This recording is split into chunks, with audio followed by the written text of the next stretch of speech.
Bien, nous allons commencer. Mesdames et messieurs, bonjour de nouveau. Pour bien être dans le sujet, je vous invite, pour ceux qui sont anglophones, de se procurer des headphones, des casques, pour suivre en fait la traduction simultanée de la réunion. So, I would like to invite some Anglophone attendees to get some headphones, because the part of our discussion today is in French, so we have the translation following this headphone. So, thank you so much for this. Ok. Alors, pour démarrer cette matinée, donc, je remercie de votre présence. J'espère que les autres viendront nous rejoindre dans la matinée. Aujourd'hui, donc, nous sommes ravis de partager avec vous quelques opportunités pour les pays francophones de l'Afrique. Nous remercions l'ARE d'avoir organisé cette session de telle en sorte à ce que vous puissiez en fait bien comprendre les enjeux et les opportunités que ces pays-là proposent actuellement pour atteindre rapidement en fait l'accès universel à l'énergie en 2030. Sans trop tarder, je voudrais remercier en attendant les sponsors, les partenaires qui ont répondu présent en fait à l'appel de l'ARE pour tenir cette session. Vous les avez donc à l'écran. Ce sont tous donc des grands du secteur et qui ont été donc annoncés hier, mais que nous ne cessons pas de remercier pour leur participation active dans le domaine de l'accès à l'énergie en Afrique, de manière générale. Par la suite, je voudrais aussi quand même donc vous situer par rapport à notre planning de la journée, notre agenda de la journée. Je disais donc que la session d'aujourd'hui est totalement donc en fait axée sur l'opportunité pour les pays francophones.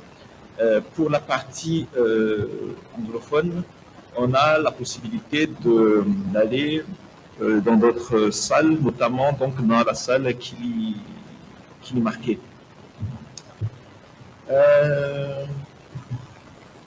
À la suite donc de cette présentation de la journée, on aura directement en fait une session sur les opportunités des entreprises, pour les entreprises en électrification décentralisée sur les marchés émergents en Afrique francophone, et suivi par des séries de discussions sur les opportunités dans d'autres pays, notamment donc en fait pour le Burundi, ensuite dans l'après-midi pour le Congo et le Bénin.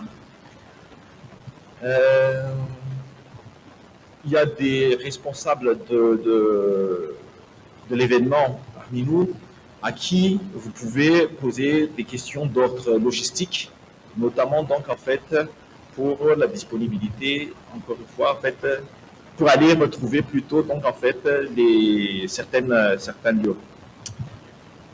Voilà, sans trop tarder, on va donc démarrer par le premier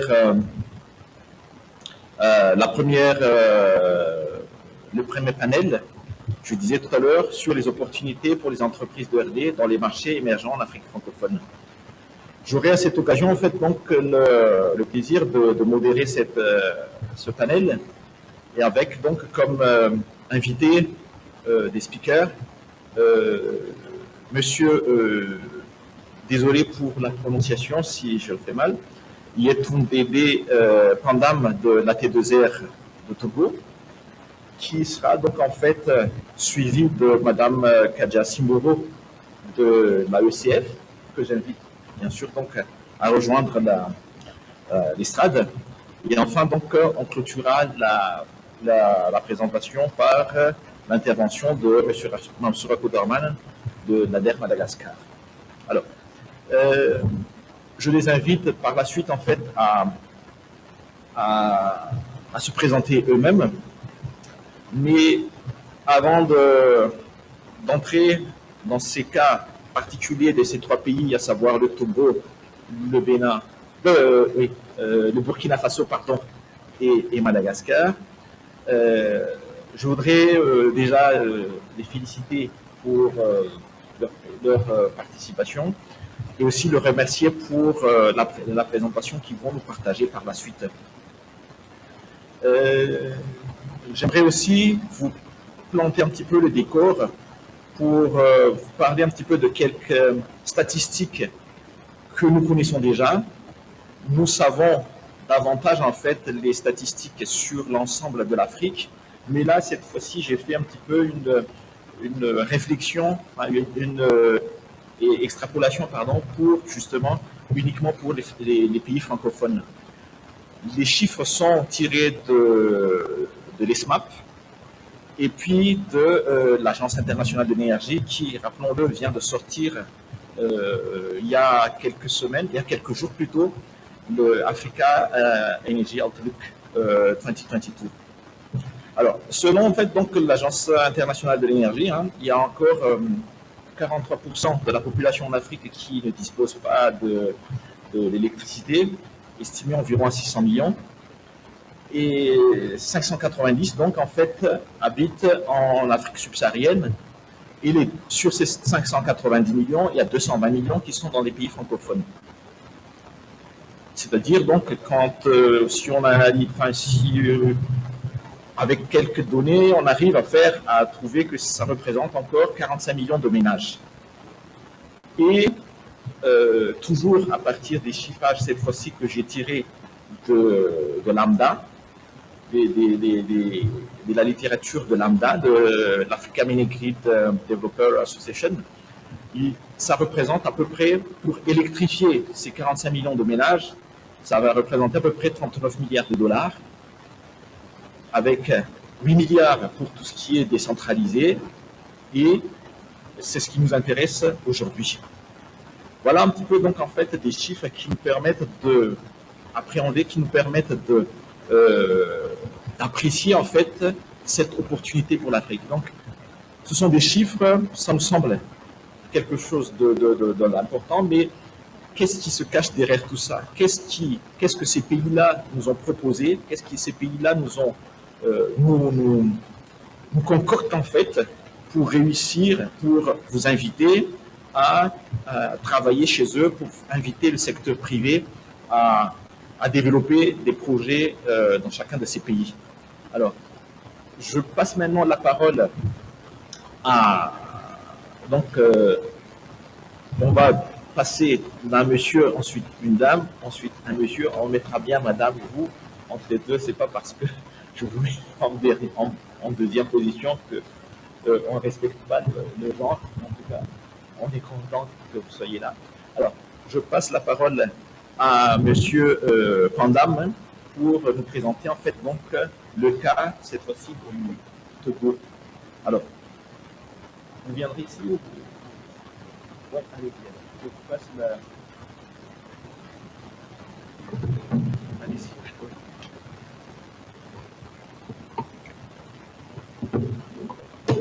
Alors, bonjour à tous, mesdames et messieurs. Je suis Fabrice Pandam, je représente la T2R. Donc, à la T2R, je suis essentiellement en charge des programmes hydroélectricité et j'interviens un peu sur tout ce qui est électrification rurale décentralisée. Alors, la T2R, l'Agence togolaise d'électrification rurale et des énergies renouvelables, c'est une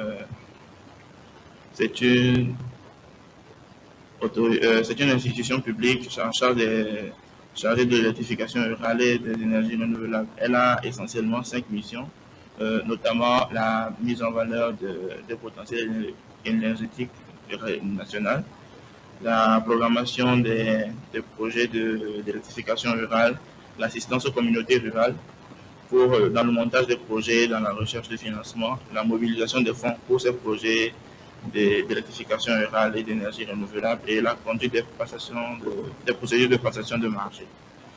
Alors, la situation aujourd'hui au Togo, le taux d'électrification national en fin 2021 était de 58,1% et essentiellement concentré dans les milieux urbains et périurbains. Donc, le taux d'électrification pour les milieux ruraux reste encore faible, donc de l'ordre de 19,1%. Désolé pour le 58 qui s'est glissé là. Alors, l'État togolais s'est engagé à l'horizon 2030 de pouvoir électrifier tous les ménages donc, à travers de l'énergie propre et à un coût abordable. Donc, pour ce faire, une stratégie d'électrification rurale avait été adoptée en 2018. Il est donc prévu dans le cadre de cette stratégie d'électrifier 555 000 ménages par kit solaire, de construire plus de 315 mini-centrales solaires pour les localités les plus denses et assez éloignées du réseau électrique national, de raccorder plus de 900 localités par extension du réseau électrique et de réussir à connecter environ 400 000 ménages vivant sur le réseau électrique national. Donc, ce qui nous intéresse ici dans le cadre de cette stratégie, c'est tout ce qui concerne le déploiement des kits solaires et la concession des mini-réseaux solaires au Togo. Alors, le cadre juridique réglementaire au Togo est régi essentiellement par deux principales lois. Nous avons la loi 2000-012 qui est relative à tout ce qui est activité d'électricité au Togo et une loi 2018-010 particulière au secteur de l'énergie renouvelable. Dans cette loi, l'État a prévu des mesures d'accompagnement pour tout ce qui concerne les projets d'énergie renouvelable et d'électrification par système décentralisé, notamment certaines exonérations fiscales et douanières propres à ce domaine-là. Alors, dans cette partie, je n'ai pas plus détaillé concernant un peu les processus pour venir faire affaire dans le Togo, comme on dit. Il faut dire que la loi 2018 prévoit essentiellement pour tous ceux qui doivent bénéficier d'exonération ou pouvoir faire des affaires au Togo dans le domaine, qui soient retenus par appel d'offres. Alors aujourd'hui, au Togo, la plupart des appels d'offres, tout ce qui concerne la distribution de kits solaires et les mini-réseaux solaires sont en cours, sont même déjà terminés. Les kits solaires sont en cours de distribution depuis le début en 2017. On a distribué environ 80 000 kits solaires à ce jour. Et pour la concession le projet de concession de 317 mini-centrales solaires, les entreprises ont déjà été sélectionnées, les travaux devraient débuter sous peu. Alors, le constat que nous faisons au niveau du Togo essentiellement, c'est que dans les localités où les kits solaires sont déployés ou qui feront l'objet de concession de mini-centrales solaires, on rencontre des populations à faible pouvoir d'achat, des populations à faible revenu. Et il est important, en plus de pouvoir électrifier, d'apporter de la lumière à ces ménages-là, de pouvoir aussi développer des activités génératrices de revenus tout autour pour pouvoir développer un peu le milieu socio-économique. Alors, on est en train de penser à tout ce qui est usage productif de l'énergie à travers les pompes solaires pour l'irrigation, les moulins, les décortiqueuses, tout ce qui peut fonctionner en décentralisé pour leur permettre d'améliorer leur rendement et d'avoir plus de sources de revenus. Parce que aujourd'hui, que ce soit pour les kits solaires ou pour les mini-centrales solaires, c'est beaucoup plus cher que le réseau national classique et l'État subventionne à beaucoup de milliards la connexion des ménages. Et il faut dire que les ressources de l'État ne sont pas infinies. Donc, c'est dans ce cas, nous invitons beaucoup les entreprises à proposer tout ce qui est aujourd'hui équipement productif à base d'énergie renouvelable pour pouvoir transformer nos milieux sociaux. Alors, dans le cas de l'appel d'offres pour les mini-réseaux solaires, il est prévu que les entreprises attributaires d'une licence, dans ce cas-là, pensent à, en plus de leurs offres en électricité, intégrer tout ce qui est usage productif. Par contre, pour les kits solaires, ça n'avait pas été pensé comme ça au départ. Donc, certains opérateurs, on a l'exemple du Box EDF chez nous par exemple, qui, en plus de leurs activités de distribution de kits solaires, proposent des pompes d'irrigation solaire pour les ménages et d'autres produits sont en cours de réflexion à développer dans le pays. Donc, il faut préciser que cette activité ne bénéficie pas nécessairement de tout ce qui est exonération fiscale. Enfin, en tout cas, ce n'est pas prévu tel quel dans la loi, mais au besoin et selon l'opportunité, l'État pourra prendre les dispositions nécessaires pour exonérer au besoin ce projet. Ce n'est pas une garantie, mais c'est quelque chose qui peut être discuté au moment vu la personne. Alors, quelques exemples de projets que nous développons chez nous en hors réseau. Nous avons le projet de 317 localités, d'édification rurale de 317 localités par mini solaire dont je parlais là. Tout à l'heure, nous avons les entreprises ont été sélectionnées, les négociations sont en cours pour les signatures de contrats. Dans le cadre d'un financement avec la BAT, nous avons un projet de concession de 10 mini-réseaux solaires. Le processus de passation est encore en cours. Sur financement de la coopération allemande, nous sommes en train de... Une entreprise a été sélectionnée pour la construction de 2 mini-centrales solaires pour 2 localités dans les régions du centre du pays.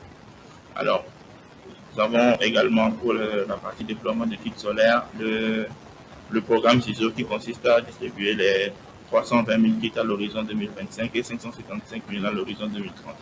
Alors, dans le cadre de ce projet, nous sommes un peu en retard par rapport à l'objectif. Donc, des réflexions sont en cours pour peut-être recruter d'autres distributeurs de kits solaires, donc possiblement par appel d'offres. Et nous avons des composantes sociales du projet d'appui au volet social du programme CISO financé par la BAD qui vise l'électrification des centres de santé par système solaire photovoltaïque, équiper les centres de santé par les chauffe-eau solaires, installer 400 adductions d'eau potable pour les populations et 600 pompes solaires pour l'irrigation. C'est essentiellement les projets que nous développons aujourd'hui en notre réseau au Togo et les différentes opportunités telles que présentées dans ce réseau. Merci.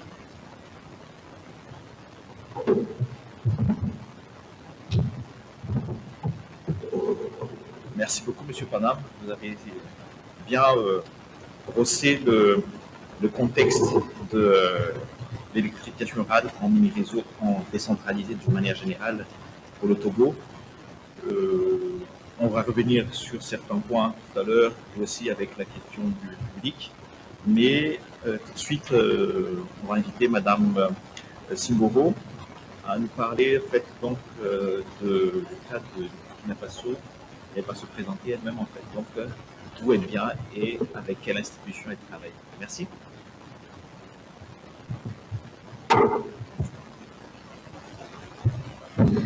Bonjour à tous, je suis Khadija Simboro du Burkina Faso. Je représente AECF, qui est une institution financière pour laquelle je travaille au Burkina Faso dans la mise en œuvre de projets d'accès à l'énergie. Avant de parler du secteur de l'énergie au Burkina Faso, permettez-moi un peu d'introduire l'AECF.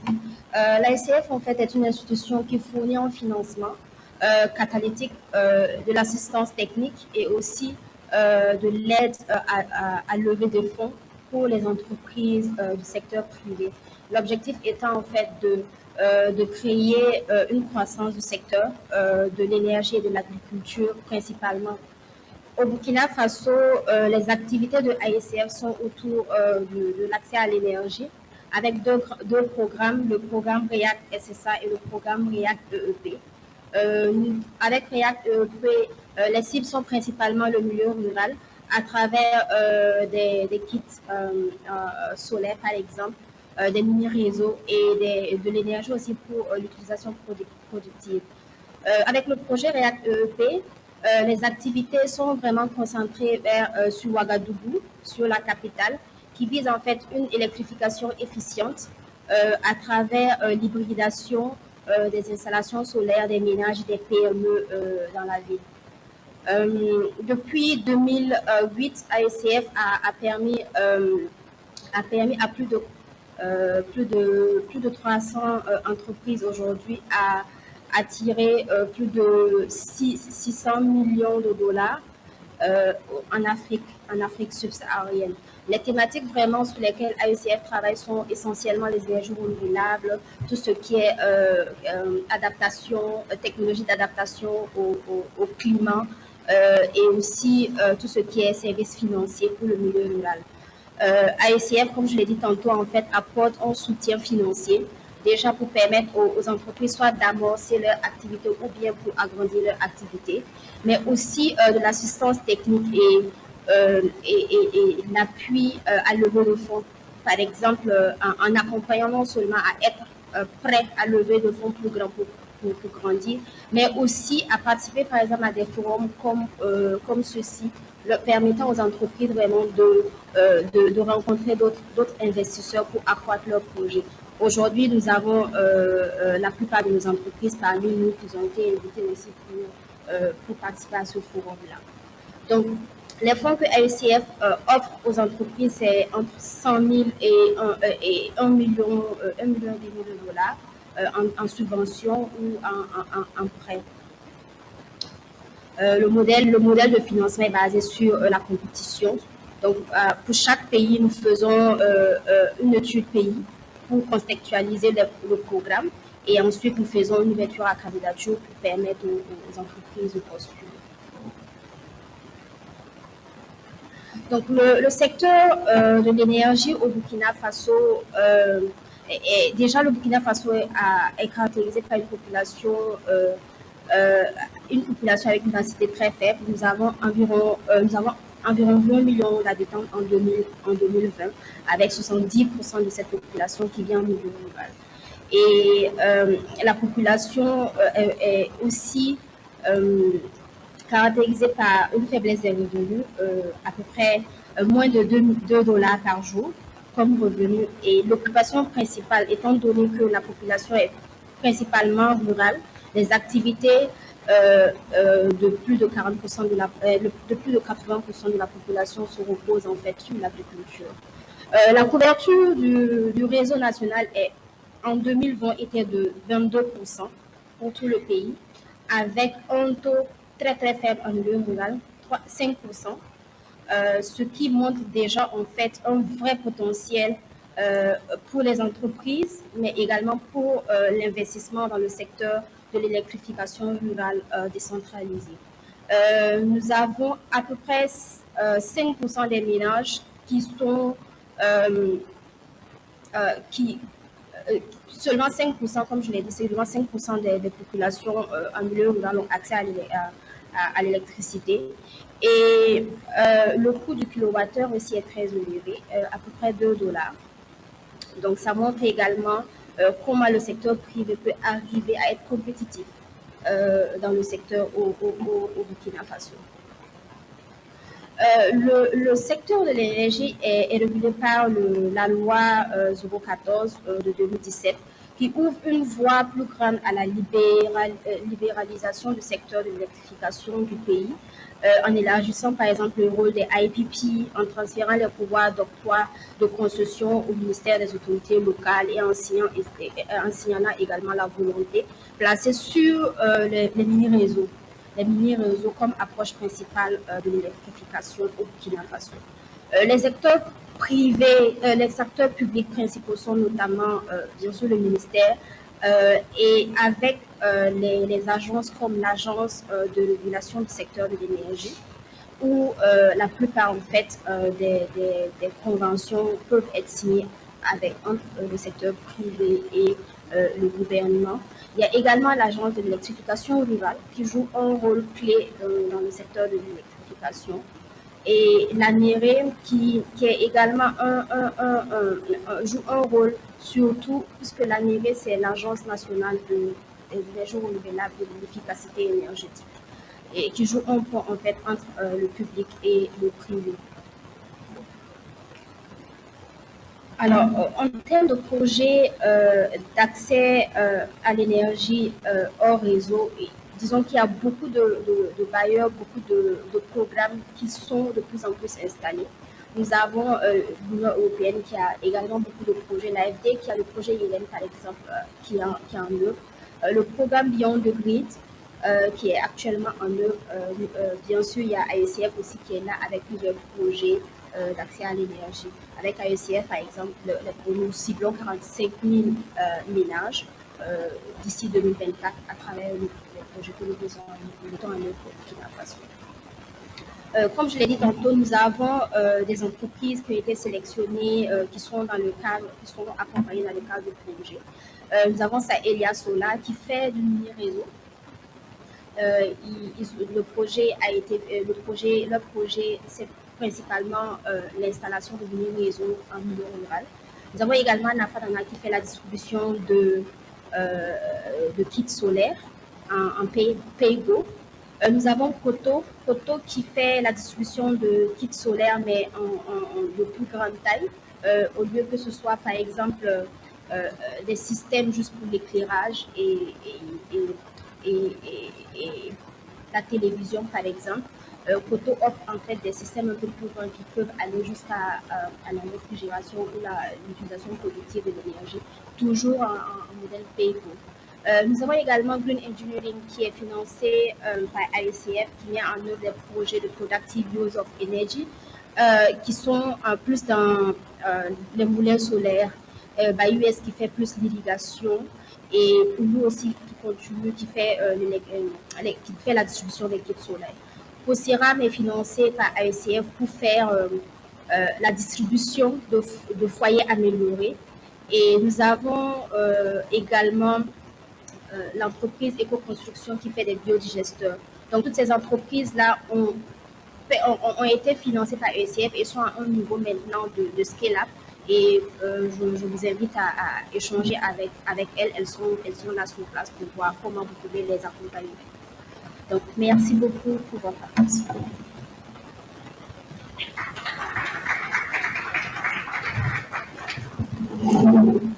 Merci beaucoup, madame.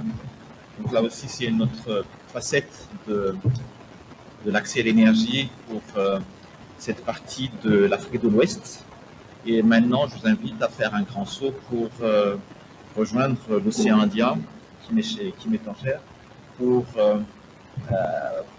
voir un petit peu ce qui est maintenant en cours de développement à Madagascar. Alors, sans trop tarder, Mansour, vous avez la parole.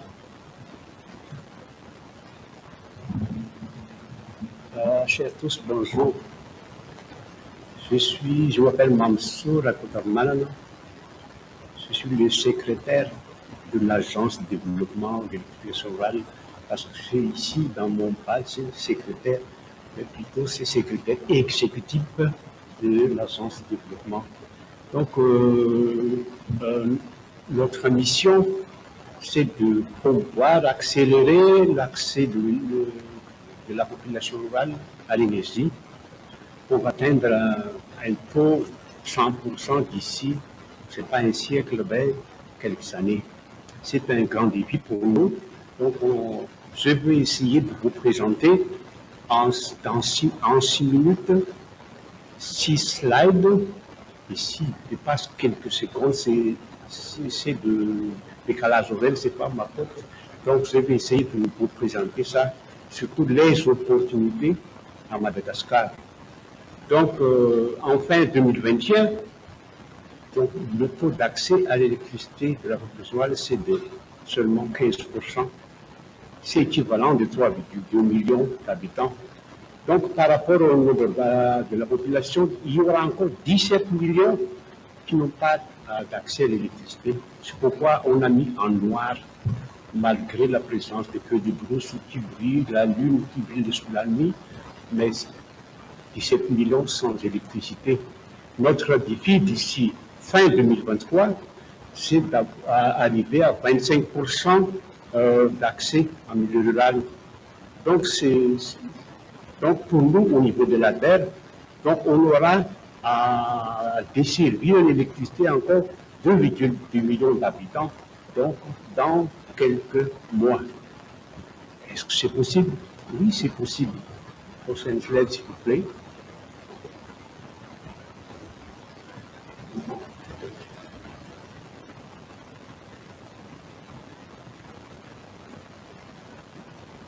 Donc, quelles sont nos approches là pour accélérer, pour atteindre les 25%?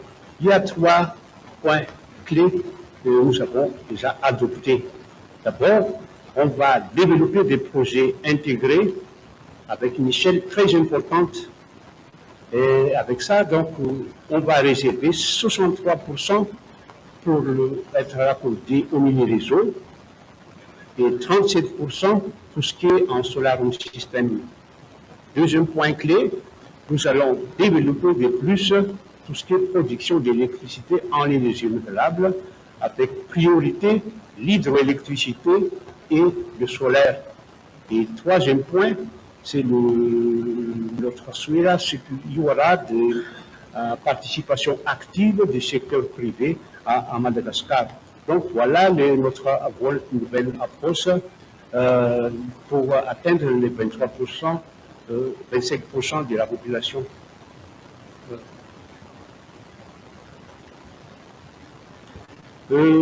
Déjà, je vais vous présenter les conditions qui sont déjà réunies pour vous appeler à investir à Madagascar. On dispose déjà des cadres réglementaires attractifs et avec des procédures très simplifiées.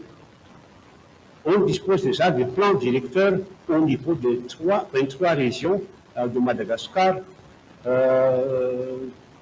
pour qu'on puisse les utiliser à accélérer l'électrification rurale.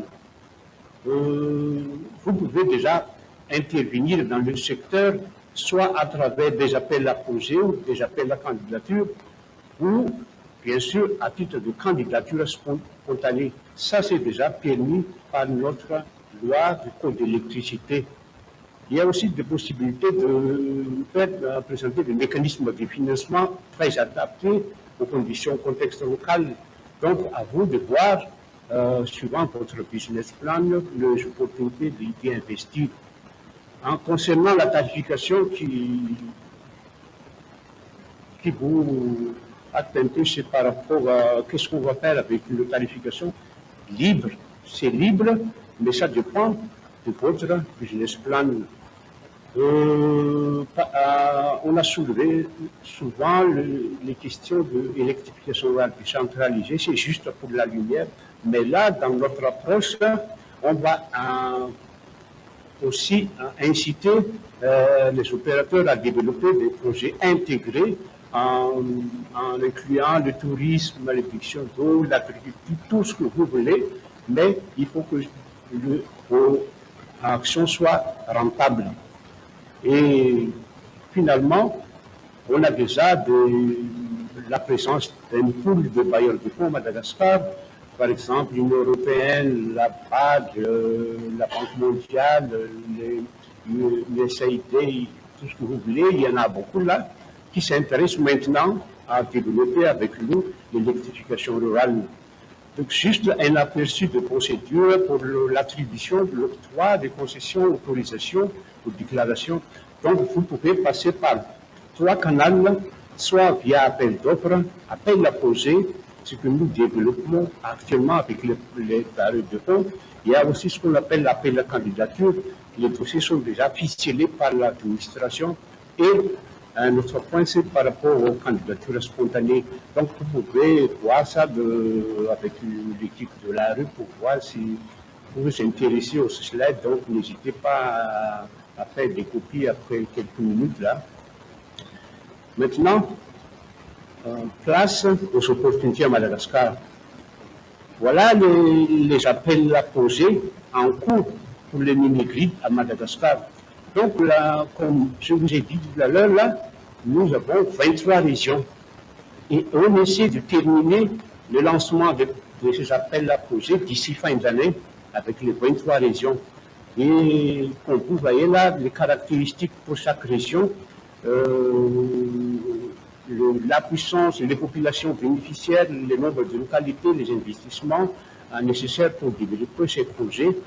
Donc, par exemple, je prends le cas de AP4, appel à projet numéro 4 dans la région Mélaté. Donc, on va développer 1,73 MW pour desservir 73 000 abonnés, 28 villages, avec un financement de 9,7 millions d'euros. Ce sont des projets qui sont déjà en cours de développement. Il y a d'autres prisons qui sont déjà réalisées. C'est pour vous montrer les possibilités d'intervenir à Madagascar à une échelle, à l'échelle régionale très importante.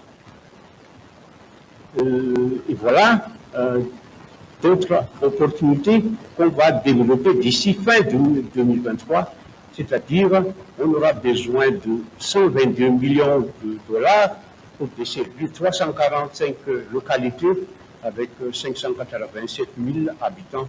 Donc vous pouvez regarder, faire des... Ce qui n'a, moi, je préfère ça, je vais à développer ça avec les bailleurs de fonds. Donc, à cause de choisir, ce sont des opportunités pour vous. Donc, pour terminer déjà, quelques réalisations dans le cadre des appels à projets. Ici, on a une centrale hydroélectricité qu'on développe avec l'Union européenne de 2 mégawatts. C'est déjà opérationnel pour desservir 35 000 habitants. Et notre centrale solaire aussi, au sud de Madagascar, c'est une centrale qui va desservir une zone touristique à Madagascar. Donc, si vous aurez l'occasion de visiter, n'hésitez pas à passer devant cette centrale avant d'aller à l'hôtel pour se baigner dans la mer. Donc, là, il y a déjà des installations de 400 kW crête et 220 kW crête à côté pour desservir une grande partie de la population du Sud. C'est pour vous dire que l'appel à projet qu'on initie actuellement à Madagascar, ce n'est pas un rêve, mais c'est des réalités. Il y a encore de la place pour tout le monde pour investir et n'hésitez pas à nous contacter avec nos partenaires pour le bailleur de fonds. Voilà en fait les 6 minutes. Si vous avez des questions, donc on aura le temps de voir. Merci beaucoup.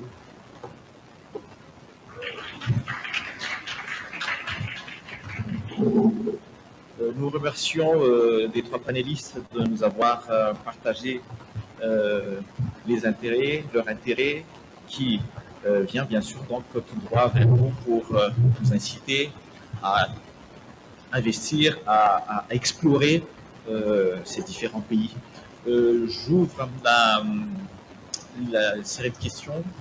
On a juste à peine 4-5 minutes pour recueillir quelques questions et leur permettre en fait donc de vous donner des réponses directement. Sinon, pendant la pause plus tard, vous aurez toujours l'occasion d'échanger avec eux. Donc, je ne sais pas si dans le public il y a des questions. Oui, j'en vois une main levée ici. 2. Un troisième. 3.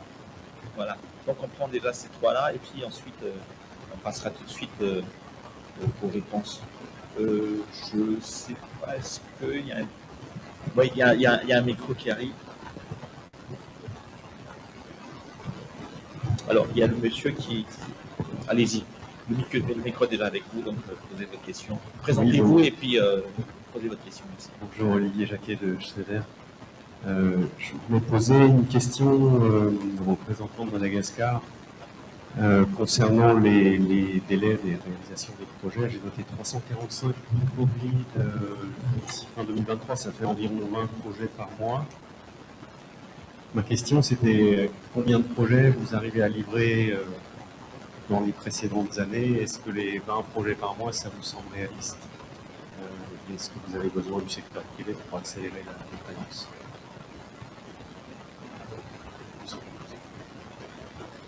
Oui, à côté, c'est mieux.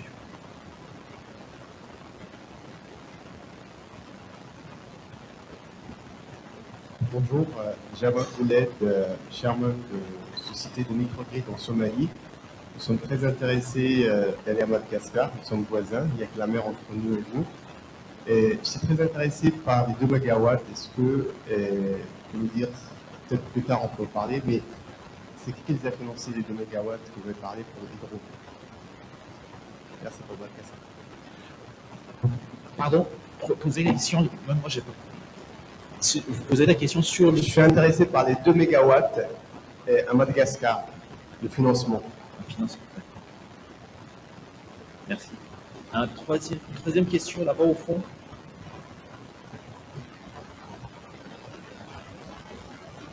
Oui. Bonjour, donc Alexis Révinière de la société GDS, Général du Solaire. En réalité, j'avais 2 questions. La première, on a vu trois stratégies en fait assez différentes d'électrification, mais vous n'êtes pas appesanti sur le sujet de comment vous faites pour vous assurer que à la fin l'électricité par les opérateurs de mini-réseau soit vendue à un prix qui soit acceptable pour les ménages, qui sont souvent des ménages effectivement avec des faibles revenus. Donc il faut à la fois prendre en compte les coûts qui sont encourus par les développeurs de mini-réseaux et en face la contrainte des revenus. Donc, quelle stratégie vous mettez en œuvre pour vous assurer que l'électricité soit à la fin vendue à un prix abordable? C'est la première question. Et la deuxième, c'est sur le volet sécuritaire. Souvent, les mini-réseaux se font dans des zones qui sont isolées, parfois dans des zones avec des niveaux d'insécurité assez forts. Pour autant, je pense que les mini-réseaux sont un fort vecteur justement de sécurité dans ces zones-là, parce qu'elles aident au développement économique, elles apportent de l'éclairage, ainsi de suite. Et est-ce que vous aidez sur ce volet-là les opérateurs de mini-réseaux à faire face à d'éventuels problèmes de sécurité dans les zones par exemple, zones rouges?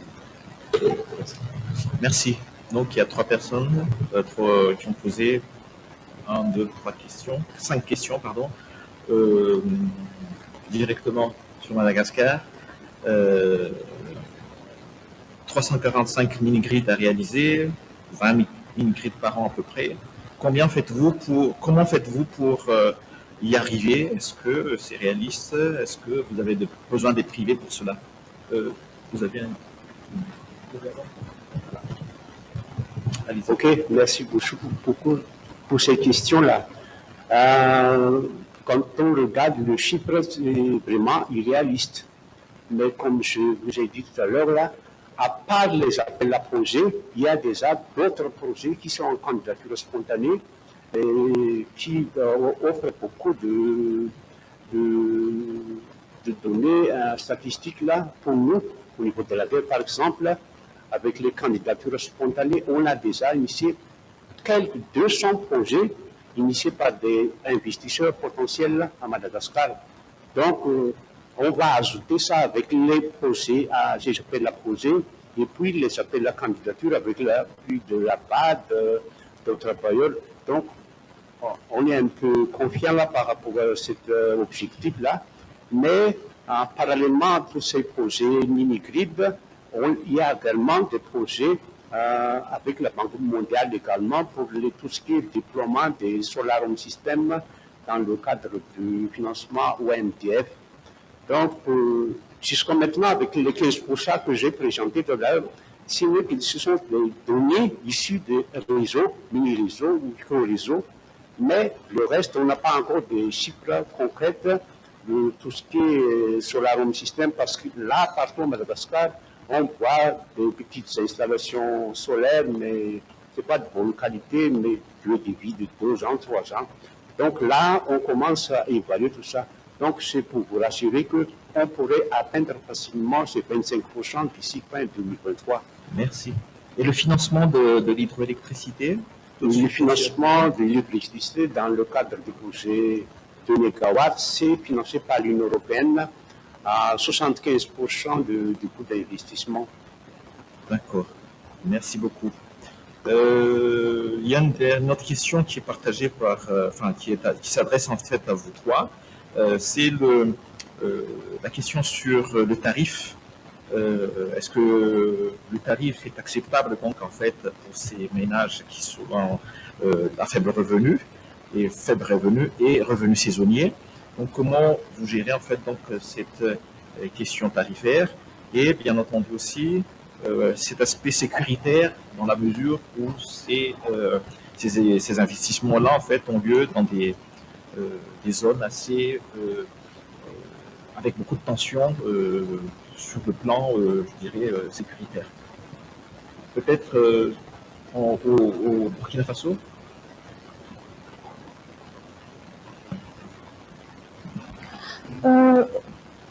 Merci pour la question. Au Burkina Faso, effectivement, il y a un défi sécuritaire qui est là, surtout en milieu rural, qui est également la cible pour les mini-réseaux. C'est pour ça, en fait, qu'AECF est là déjà pour accompagner le secteur privé et déjà en fait à s'installer premièrement et aider à lever des fonds pour grandir. Par exemple, pour les entreprises qui sont financées pour faire le mini-réseau, les fonds étant des subventions, ça les aide en fait à faire face en fait à ces difficultés-là de base. Et c'est sûr qu'avec l'accès à l'énergie, ça permet aussi derrière en fait de réduire la sécurité en milieu rural, comme il a dit tantôt. Au niveau du cadre réglementaire, au niveau des coûts, je pense que les coûts sont en fait régulés au niveau national à travers le cadre réglementaire qui est là. Et avant de faire un mini-réseau, il faudra passer déjà au niveau du ministère pour vous accorder et également pour avoir en fait les différentes concessions pour faire votre mini-réseau. Et encore, c'est clair que la compétition, elle sera là parce que le secteur de l'énergie, l'accès à l'énergie, surtout en milieu urbain, est toujours subventionné. Donc, il y a une compétition, en fait, une compétitivité au niveau du coût qui est là. Mais derrière, c'est pour ça que les fonds comme AECF permettent derrière aux entreprises de supporter l'investissement de base. Et maintenant, et les investisseurs sont invités maintenant à aider à scale up. Merci beaucoup. Et autour, je vous avais, désolé, 1 minute, pas plus, pour apporter des réponses à ces questions-là. Merci beaucoup. Alors, merci. Pour le cas du Togo, effectivement, comme je le disais tout à l'heure, tout ce qui est électrification rurale décentralisée, c'est plutôt cher pour les populations. Alors, l'État, que ce soit pour les kits ou pour les mini-réseaux solaires, apporte une subvention, mais une subvention basée sur le résultat. C'est-à-dire que le ménage est connecté, le ménage paye sa part à elle, et l'État vient ensuite compléter le gap entre le coût de l'opérateur et ce que le ménage a payé. Alors, dans le cas des mini-réseaux solaires, ce sera un peu pareil. Donc, les ménages connectés paieront leur part et puis l'État viendra compléter le gap pour s'assurer que l'opérateur entre dans ses fonds. C'est un peu en gros le mécanisme du taux. Merci beaucoup. Cette réponse est très intéressante. Je pense que c'est dommage qu'on n'a pas le temps vraiment de nous étendre là-dessus. Alexis, je pense que pour avoir plus de détails sur ces questions-là, je vous invite vraiment à échanger en direct avec eux, puisque cette question tarifaire, sécuritaire, c'est vraiment au centre de nos débats ces derniers temps. Donc, je vous invite vraiment à vous rapprocher d'eux. Voilà. Désolé, le sujet est très intéressant, mais nous sommes obligés de raccourcir un petit peu pour rattraper le temps. C'est toujours comme ça, mais bon, vous m'excuserez pour cette désacrement. Alors, merci beaucoup, mes chers panélistes. Donc, je vous invite à rejoindre votre place. Et je pense qu'il y a le CEO qui a une annonce à faire déjà, avant que nous reprenions rapidement. Merci. Bonjour, good morning, ladies and gentlemen. Just to say that with a small delay, we start now with the pitching session in this room on funding opportunities for DRE companies in emerging markets, moderated by Nicolas Ritzenthal from the European Commission, who is coming forward. And I will let you invite the panel. For those of you who would like to go to the other session, there is in the room behind the terrace there, the Kili Marquee, there is another session on de-risking investments in DRE through digitalization. So